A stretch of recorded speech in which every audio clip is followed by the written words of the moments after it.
Now to the latest on the race for New York City mayor. Early voting wraps up this weekend. Primary day is this coming Tuesday, just 4 days away. Make sure you get out there and vote. That's true.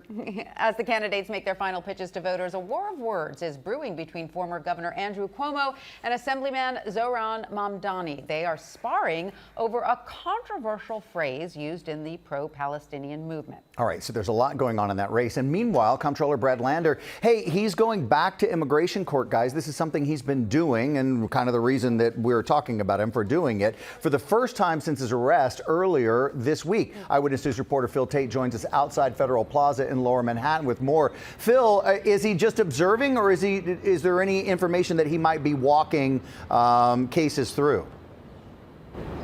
Yeah, no, Sam, he will be escorting many of these folks who have an appearance here at the ICE headquarters, and that's just what he did earlier this week, unfortunately. So we saw what happened there. But the June primary race, it is heated, especially between the candidates, as they are all leaving this on the political battlefield as we are in the home stretch ahead of Election Day and as voters will head to the polls. Now, Brad Lander will be showing up here in the next half hour, and again, will be escorting those who have appearances here at ICE headquarters. Let's get straight to some video right now. This was at his arrest just earlier this week. He was taken into custody by federal agents during an immigration hearing. Now, this dramatic video on your screen shows his arrest that sent shockwaves through the city, drawing much attention.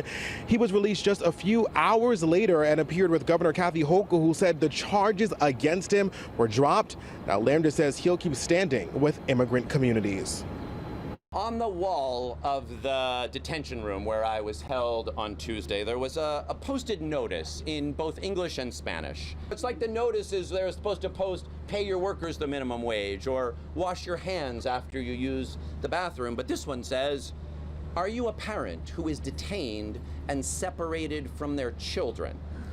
We have normalized family separation to the point where there's a mandated wall sign for it. That's why I'll be back there to try to help more families.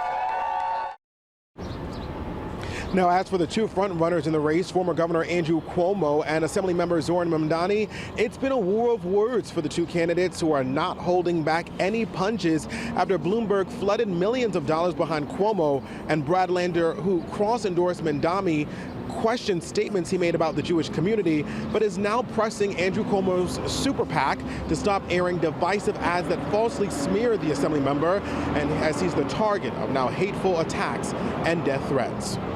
When you say globalize the Intifada, that is basically repugnant to the Jewish community and is basically inciting violence against the Jewish community worldwide. As mayor, I will protect Jewish New Yorkers. As mayor, I will ensure that those Jewish New Yorkers are just as safe as every other New Yorkers.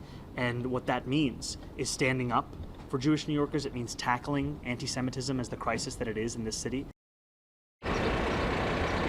Now, important to note, former Governor Andrew Cuomo has picked up endorsements on this Friday ahead of Election Day, including from James E. Clyburn, who is the Congress member from South Carolina, once the highest-ranking black member in Congress. He also picked up another endorsement from the Daily News. Important to note, early voting continues today. According to the Board of Elections, they say more than 200,000 votes have already been cast. That is double to what we saw back in 2021. So much can happen ahead of primary day, Election Day, that many people in the city are looking forward to. We are live in Foley Square this morning. I'm Phil Taitt, Channel 7 Eyewitness News. Great.